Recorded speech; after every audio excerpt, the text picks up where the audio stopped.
En Durango, las autoridades reportan que es más frecuente que grupos de la delincuencia recluten a adolescentes para actividades ilícitas. Sangre y fuego, olor a muerte, es lo que se vive en las calles de los diferentes municipios del estado de Durango.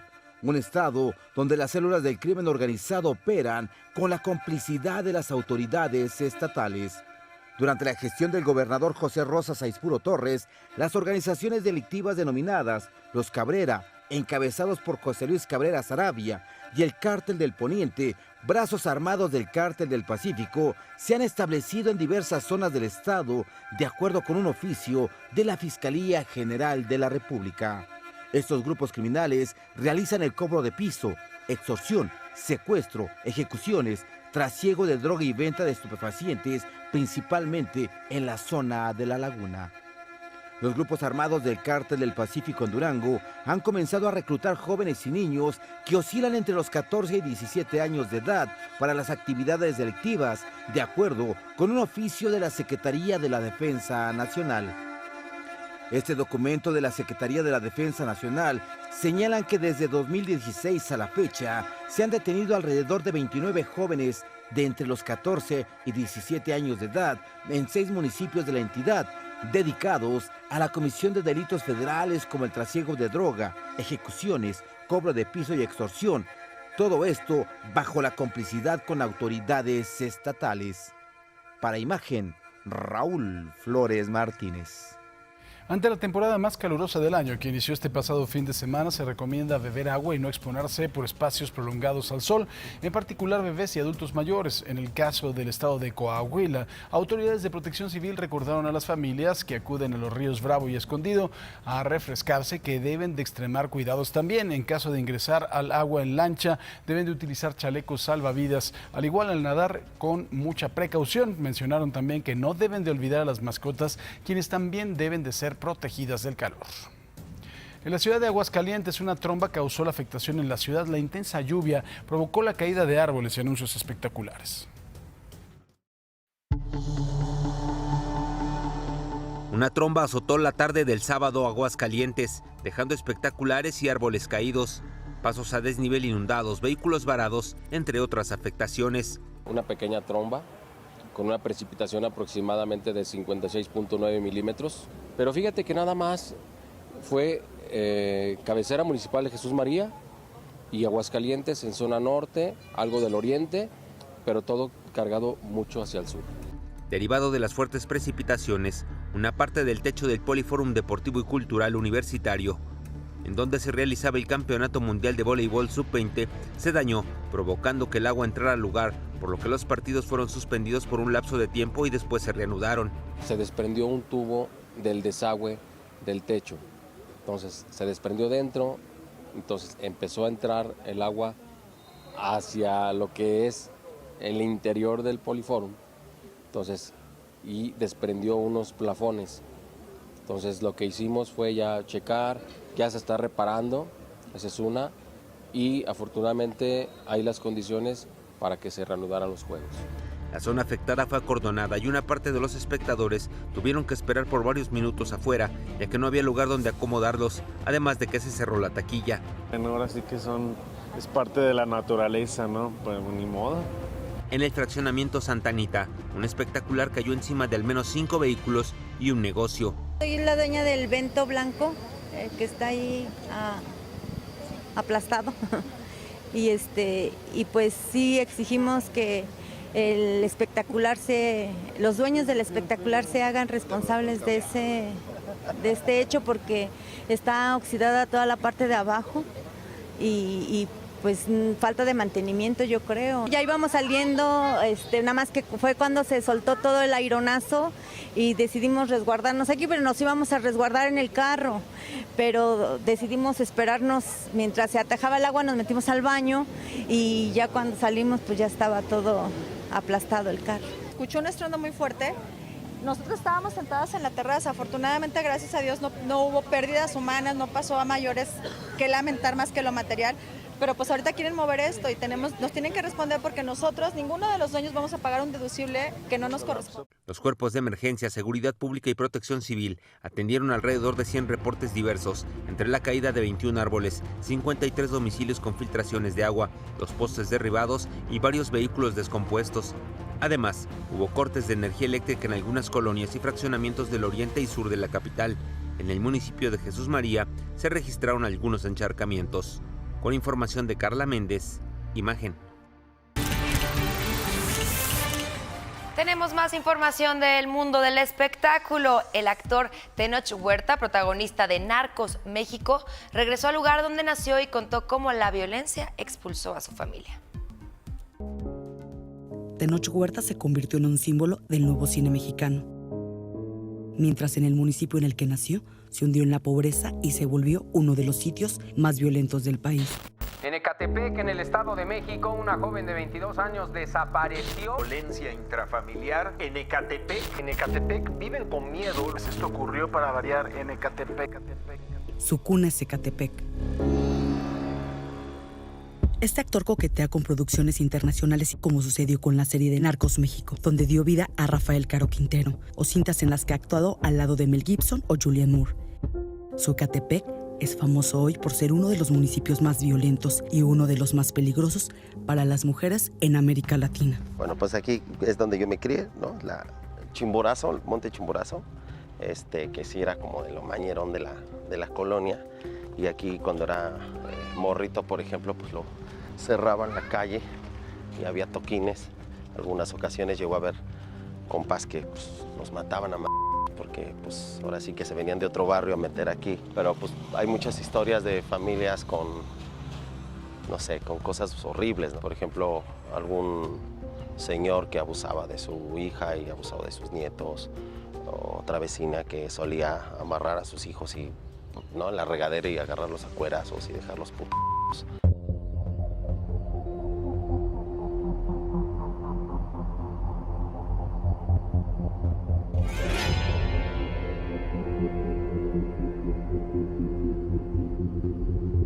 Para nosotros son historias de todos los días, y es la formación emocional de los mexicanos, ¿no? Yo vengo de una familia muy amorosa, vengo de una familia muy estable, vengo de una familia que nos ayudamos, nos cuidamos, nos apapachamos, nos contenemos mucho. Tenoch salió de este contexto de violencia en Ecatepec gracias a su ingreso de la carrera de periodismo en la Facultad de Estudios Superiores Aragón de la UNAM. Fue el único de su preparatoria de 50 compañeros de clases que logró obtener un lugar en la máxima casa de estudios, lo que le permitió relacionarse con otro tipo de estructuras económicas y sociales. En México nuestra formación, crecemos, somos niños rotos y nos volvemos adultos rotos. Y a mí obviamente esos morros que venían de estas familias, pues me buleaban, ¿no? O sea, de morro a mí me traían a puro chingado. Pues es normal que se desquiten y que quieran chingarte al que perciben ellos como débil, al que perciben como diferente, ¿no? Lo único que no podía hacer era llorar, si lloraba me iba a ir peor. Entonces, pero yo tenía ganas de llorar. Eso yo creo que fueron como 15 minutos que me tuvieron ahí en medio. Para mí fue toda una vida, ¿no? Cuando te bulean tienes, ¿no?, 2 cosas que hacer. O te vuelves un hijo de tu madre o te aíslas, ¿no? O te vas, si quieres sobrevivir, o la otra es que dejes que te destruyan, ¿no? Su familia tuvo que huir de Ecatepec en 2014. La violencia les arrebató el lugar que a sus padres les costó construir toda una vida. Se volvió un clima muy violento. Se descompone al grado de que ya aquí han desactivado en diferentes ocasiones casas de seguridad de secuestradores, ¿no? Recuerdo que en una calle había 3 casas de seguridad de distintos grupos de secuestradores, ¿no? No lejos de aquí. Empieza a haber asesinatos, policías descabezados, pero estaba un chavo vendiendo droga, ¿no? Entonces un día lo plomearon y terminó aquí muerto en la pared de mis papás, ¿no?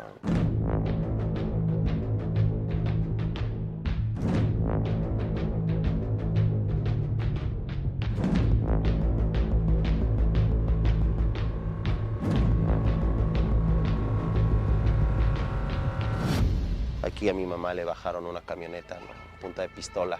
Se iban a llevar a mi sobrina de 3 años en la camioneta y cuando me vuelvo actor, cuando me empieza a ir bien y me vuelvo secuestrable, ¿no? Y con el aumento de secuestros en esta colonia y las colonias alrededor, tuve que decirle a mis papás que ya era hora de que se mudaran y les duele. Donde nos criamos, ¿no? Toda nuestra historia está aquí, no la quieren vender. Porque ninguno de los dos tuvo nada. Y con un chingo de esfuerzo consiguen esto. Y la violencia se las quitó. Hasta hace poco, Tenoch Huerta sentía pretencioso cuando alguien le comentaba que su historia de éxito en el cine podría ser ejemplo para otros jóvenes con el mismo origen que él. Hoy, sabe que no es así. Un chavo un día llorando me dijo que vendía galletas en un centro de rehabilitación. Me dijo, no, a huevo eres tú, güey.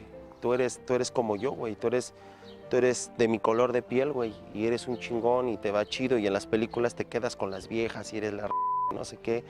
Pero, güey, estás hasta en la calle tragando tacos como yo, güey. Y entonces yo voy a ser actor, güey. Sé que se puede, güey. Porque tú puedes. Yo diría que ha sido ¿cómo llamarlo? El reconocimiento más cabrón que me han hecho en mi vida. O sea, las palabras de ese chavo al final me han calado más profundamente en mi alma de lo que fue el Ariel mismo, ¿no? Y mucha gente toda mi vida, toda mi carrera me han dado sin pedir nada a cambio, ¿no? Y creo que una manera que tengo de pagarlo y de regresarlo es poder hablar de esto y decirle a otra banda que tal vez esté en condiciones como yo, que no es gratis, que no es fácil, pues no es fácil, hay que estudiar un chingo, hay que prepararse un chingo, hay que ser más rápido, más alto, más fuerte. Tenoch repite a los jóvenes las mismas palabras que escuchó de Carlos Torres Torija, su mentor y profesor de teatro. Entonces me dijo, nunca lo vas a lograr, güey. Por ahí algún director inteligente te va a meter los últimos 5 minutos del partido, pero pues cuando entres tienes que meter un golazo que se caiga el estadio, ¿no? Y la única manera es estar preparado. Para Imagen, Claudia Solera.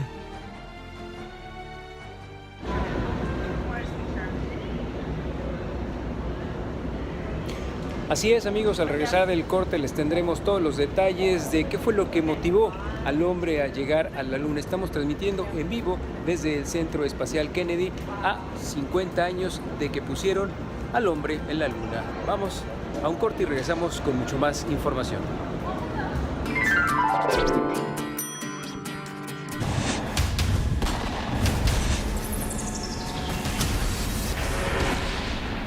Las balas y la política volvieron a juntarse. En un terreno baldío de la comunidad de Soquiapan, ubicada en el municipio de Ixtapaluca, en el Estado de México, fue encontrado sin vida el cuerpo del regidor del Partido Encuentro Social del Ayuntamiento de Los Reyes La Paz, Eusebio Martínez, quien había sido reportado como desaparecido desde el viernes. Su cuerpo estaba en la cajuela de su vehículo y tenía un impacto de bala. En la ciudad fronteriza de Tijuana no solo lidian con el problema de la migración, también con los asesinatos. Este fin de semana fueron ejecutadas 5 personas, con lo que suman 107 homicidios en la primera quincena de julio. Esto, esta alza de crímenes ha provocado que las instalaciones del Servicio Médico Forense se saturen nuevamente. La Fiscalía General de Justicia del Estado de México obtuvo la vinculación a proceso de un sujeto por 3 acusaciones de violación a menores de edad. Este asqueroso contaba con 8 acusaciones por dicho delito, pero hasta el momento solo se le han acreditado 3. El imputado fue detenido a principios del mes de junio en el municipio de Chalco, en cumplimiento de una orden de aprehensión por su posible participación en la violación de al menos 8 jóvenes entre 9 y 15 años de edad. El juez de control concedió una orden de aprehensión por otro caso registrado en el poblado de La Candelaria, en el municipio de Chalco. Durante un operativo realizado en Puerto Peñasco, Sonora, fueron asegurados 1.4 toneladas de marihuana y 450 kilos de metanfetaminas por parte de elementos de la Secretaría de Marina Armada de México. Con el apoyo de un helicóptero Mi-17, personal de la Armada reportó la presencia de una embarcación en situación de abandono. En el interior del bote fueron encontrados 151 paquetes que contenían marihuana, con un peso aproximado de 1.490 kilos, así como 19 paquetes con metanfetaminas, con un peso aproximado de 450 kilos. Y en Michoacán, 49 comunidades indígenas se esfuerzan para mantener las condiciones idóneas del bosque de las mariposas monarca. Vea de lo que le estoy hablando.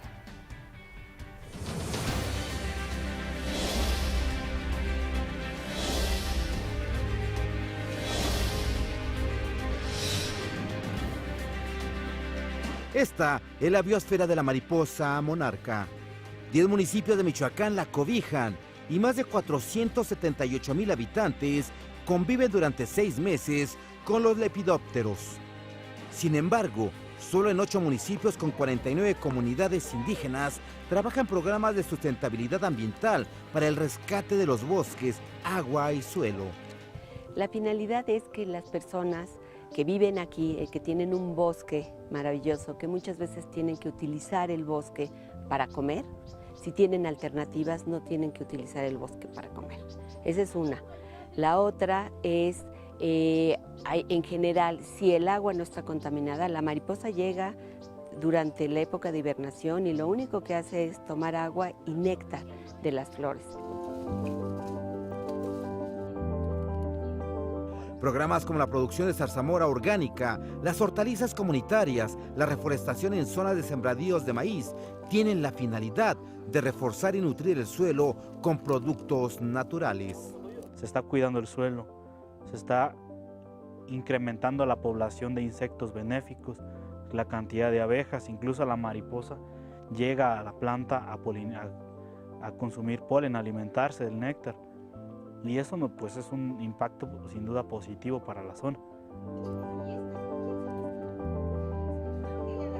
A esto se les unen diversas ecotecnias, como las cocinas ahorradoras de leña, los baños secos y los biofiltros, que tienen un impacto positivo en la conservación del ecosistema y salud de los habitantes de las comunidades que conviven con la mariposa monarca. Con este tipo de estufas ahorradoras de leña se disminuye lo que es el humo que se generaba con los fogones tradicionales. Y con el paso del tiempo, el humo lo que genera es enfermedades de las vías respiratorias. Y a su vez, con este tipo de ecotecnia, lo que hacemos es que estamos disminuyendo la presión al bosque y aprovechando lo que son los recursos naturales.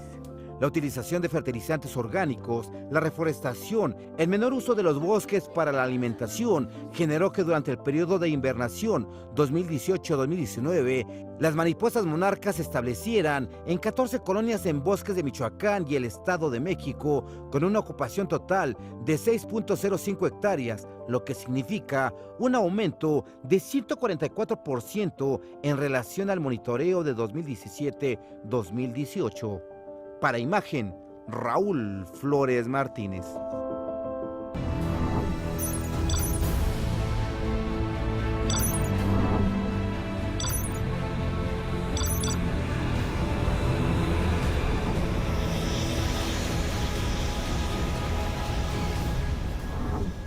Durante las próximas 2 semanas hablaremos de un acontecimiento que divide en 2 épocas la historia del hombre, de la humanidad.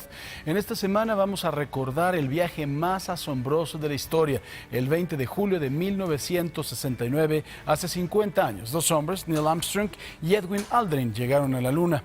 Y déjeme decirle que este viaje duró 8 días, 3 horas y 18 minutos. Después, acompañados de Michael Collins, fueron y regresaron de la Luna sanos y salvos. En la segunda semana vamos a platicar de los nuevos retos y sueños de la humanidad y sus siguientes pasos, tal y como lo describe el logotipo con el que la Administración Nacional de la Aeronáutica y del Espacio celebra los 50 años. En el arco, que a través de la palabra Apolo representa el horizonte de la Tierra, como se ve desde una nave espacial, el emblema original de Apolo, adaptado por el programa en 1965, usaba dibujos de la Luna y la Tierra unidos por una doble trayectoria para retratar la meta del presidente John F. Kennedy de poner a un hombre en la Luna y devolverlo sano y salvo a la Tierra.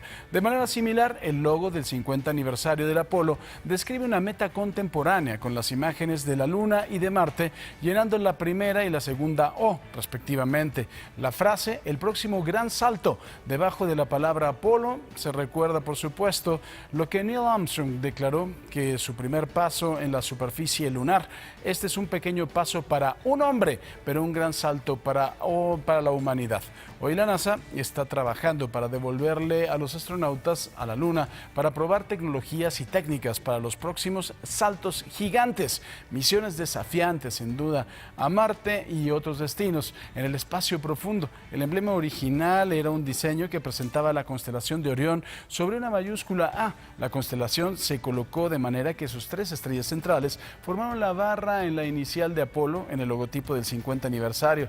Las 3 estrellas centrales colocan diagonalmente del lado del 50 para analizar y enfatizar también los muchos sacrificios realizados en pos del objetivo lunar, especialmente la vida de los astronautas del Apolo 1, Virgil Grissom, Ed White y Roger Chaffee, quienes perecieron en una cápsula de fuego. Una prueba en la plataforma de lanzamiento, esto fue en enero de 1967.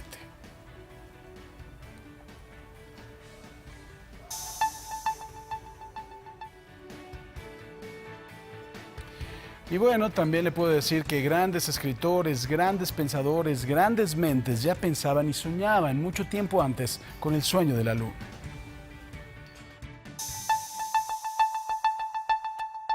Desde que el primer hombre alzó su mirada al cielo nocturno y vio la luna, quiso tocarla y soñó que algún día la alcanzaría. En el siglo II después de Cristo, Luciano de Samosata se convirtió en el abuelo de la ciencia ficción con la novela Historia Verdadera, donde un barco arrastrado por una tromba de agua llega a la luna y allí descubre el mundo de los selenitas.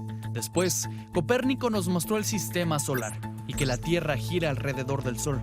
Hace 410 años, Galileo Galilei, con un telescopio, fue el primer hombre que vio las llanuras lunares. Y Kepler dijo que las órbitas de los planetas no son circulares, sino elípticas, y en su cuento El sueño, el camino a la luna es un puente de sombra que se extiende en un eclipse. Finalmente, Newton convirtió al sistema solar en una enorme máquina que se mueve con la ley de la gravitación universal. Cyrano de Bergerac defendió su preferencia por la razón frente a la fe.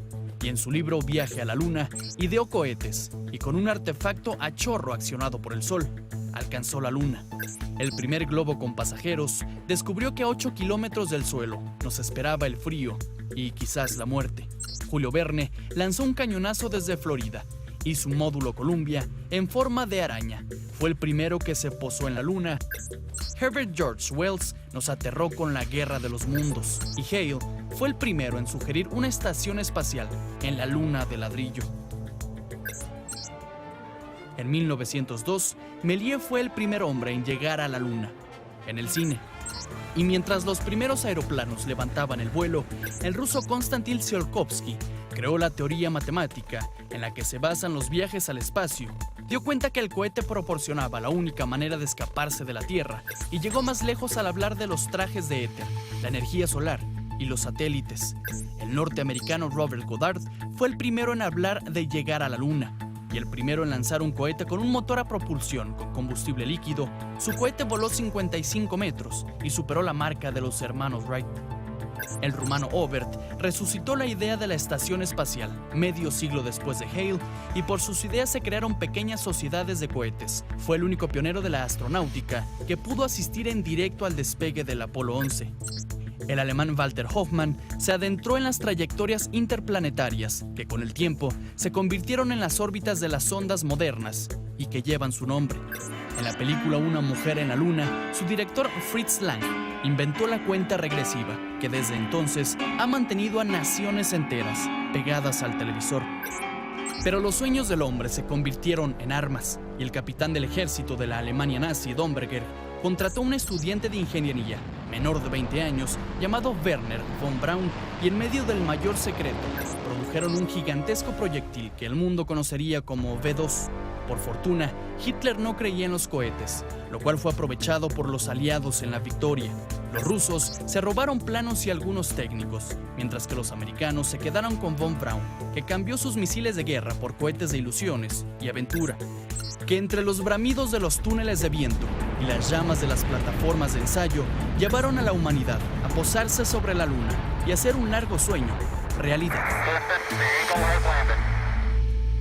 La Luna es el satélite natural de la Tierra. Existen muchas teorías de su formación, de toda su influencia en el planeta y la vida humana. Los norteamericanos escogieron alunizar el 20 de julio de 1969 en un valle lunar conocido como el Mar de la Tranquilidad. Según las memorias de Neil Armstrong, el valle no le hizo justicia a su nombre, mas sin embargo, los años de experiencia de comandante civil que la misión logró, también le dieron toda la calma para poder aterrizar en ese ese lugar en específico.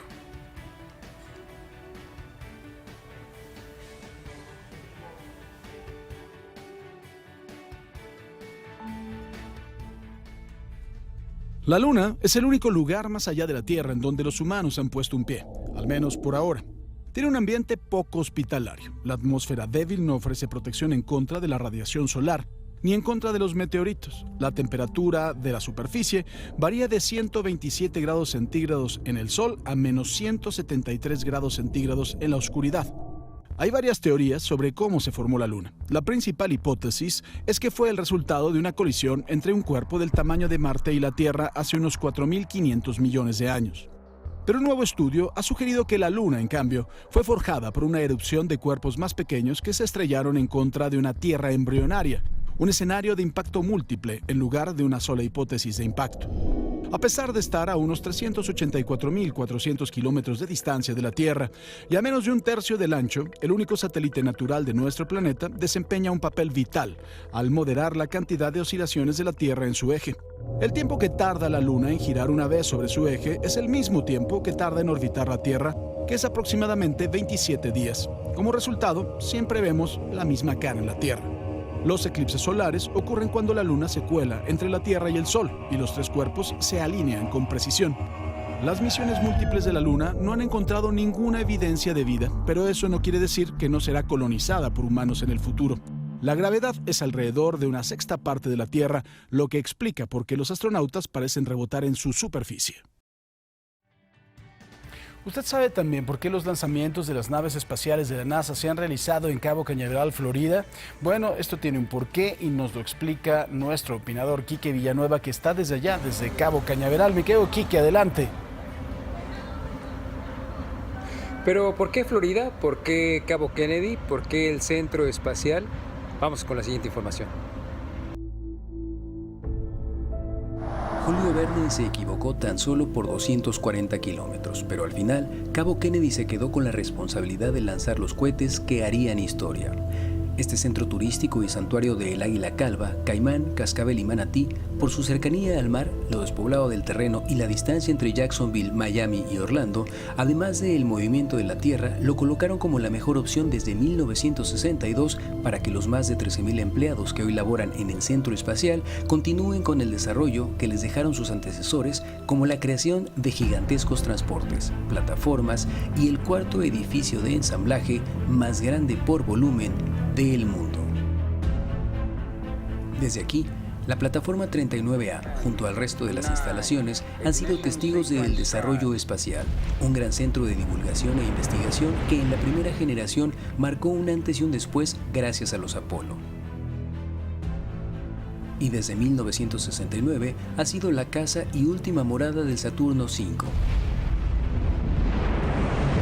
3 etapas de propulsores y 2 modelos, un gran eslabón que no solo ha materializado el sueño del presidente John F. Kennedy de colocar al hombre más allá de este planeta, sino que además en breve volverá a hacer historia con la celebración de los 50 años del hombre en la Luna.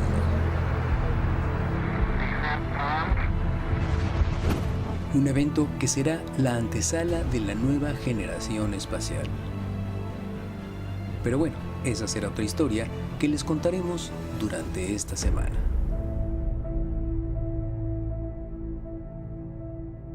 Nuestro rifado del día no solo calificó para una estancia en la NASA, su proyecto ganó el segundo lugar entre 45 estudiantes de diferentes países. ¿Y sabe cómo juntó el dinero para ir a la NASA? Rifando su bocho, que había arreglado con su papá para ya no hacer 3 horas todos los días para llegar a la universidad. Son los ejemplos que aquí les queremos rendir un homenaje a gente que hace todo por lograr sus metas.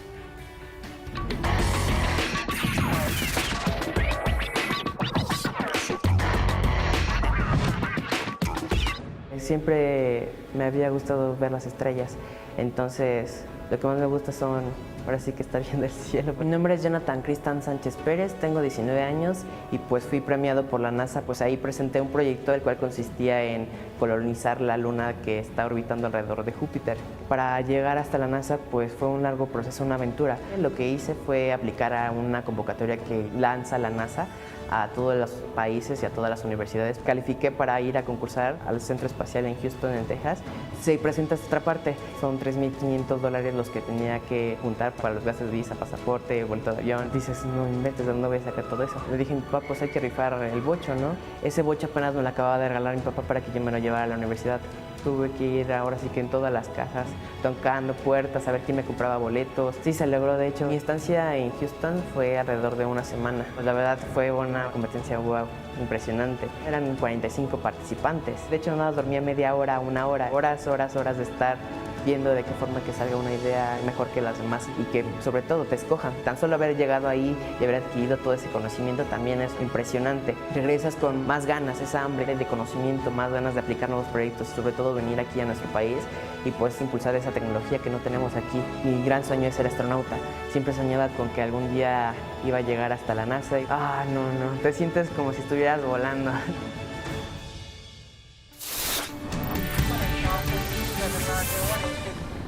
Y en otra información, la tarde de este sábado se registró un mega apagón en varias zonas de Nueva York, incluido el distrito de Manhattan. De acuerdo con usuarios de redes sociales, hubo una explosión previa al corte de energía, pero no se especificó la causa. Parte de Manhattan se quedó a oscuras durante las primeras horas de la noche del sábado. Cerca de 73,000 neoyorquinos sufrieron las fallas en el suministro de electricidad, según la compañía con Edison, que no especificó la causa exacta del incidente y se refirió simplemente a una perturbación significativa. Poco después del inicio del apagón, a las 18:45 horas locales, las redes sociales se llenaban de fotos de estaciones de metro sumidas en la oscuridad. La Autoridad del Transporte de Nueva York solicitó evitar estaciones subterráneas en Manhattan. El corte fue total en el área, que incluyó los teatros de Broadway y Hell's Kitchen. Los semáforos dejaron de funcionar y se apagaron los carteles gigantes de Times Square. La mayoría de los espectáculos de Broadway fueron suspendidos, incluyendo los exitosos musicales Hamilton y El Rey León, aunque algunas escenas fueron interpretadas en las calles. Los bomberos dijeron que estaban respondiendo numerosas llamadas, particularmente por personas atrapadas en ascensores. La energía comenzó a regresar poco después de las 22 horas en la zona de Times Square y hacia las 23 horas, 5 de las 6 zonas eléctricas habían recuperado la luz. Irónicamente, el corte ocurrió en el aniversario de un gigantesco apagón de 25 horas que afectó virtualmente toda la ciudad en 1977. En plena crisis económica, Nueva York fue en aquel entonces escenario de saqueos y vandalismo. La tormenta tropical Barry se debilitó luego de tocar tierra en el estado de Luisiana como un huracán. Tras su paso en las zonas bajas de Nueva Orleans, se salvaron de inundaciones graves luego de que el sistema frontal diera un giro repentino hacia el oeste. Se espera que este lunes Barry pierda aún más fuerza para transformarse en una depresión tropical a medida de que avance hacia el interior de los Estados Unidos. Y una tradición que se renueva año con año es la preparación de chiles en nogada, un platillo originario de la cocina mexicana que se disfruta en todo el país, pero particularmente, por supuesto, en Puebla. Es la temporada culinaria más deliciosa del año en Puebla, la de los chiles en nogada.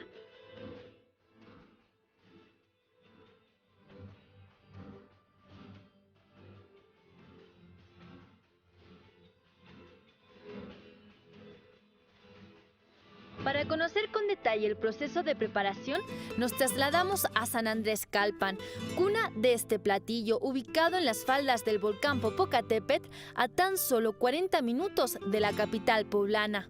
Aquí encontramos pera lechera, durazno criollo, manzana panuchera, granada y nuez de Castilla. Los productores de este bello municipio dedicaron meses de cuidados y cariño para cosecharlos. Prácticamente pues es todo el año los cuidados. Pues ya ve, hay que fumigarlos, hay que tenerlos limpios. Pues sí, son bastantes cuidados que le damos para que tengamos estos frutos. Calpan tiene la ventaja de ubicarse en una región donde el clima es ideal para el desarrollo de estos frutos. Además, el agua pura llega del deshielo de los glaciales del Iztaccíhuatl y tiene todos los minerales que les favorece para tener un sabor inigualable. El punto perfecto es cuando ya está un color chapeado rojo de un lado y generalmente un poco amarilla del otro lado. Entonces es lo típico de que una manzana panochera. Ese es el mero ingrediente del chile en nogada, es la nogada. es lo que se prepara en el mes de agosto. En el mes de agosto es cuando raja la nuez, es cuando ya es el cuajado. Si quiere vivir una experiencia del chile en nogada, venga a San Andrés Calpan, donde además podrá disfrutar de recorridos en caballo por los huertos de este delicioso platillo. De acuerdo con el último censo del INEGI, en este municipio hay 2.700 productores del campo. Su esfuerzo en ocasiones no es valorado y son los intermediarios los que obtienen mayores ganancias, por lo que es importante no regatear y comprarles directamente a ellos. Calpan es un municipio que le ofrece a los visitantes pues mucha cultura, sus tradiciones, todo lo que viene siendo el medio físico en el que estamos rodeados. Yo creo que no lo tiene cualquier municipio. Y pues nosotros lo invitamos al visitante a que venga. Constanza Pérez, Imagen Noticias Puebla. Imagen Noticias con Paco Sea, lunes a viernes 5:50 AM. Participa en Imagen Televisión.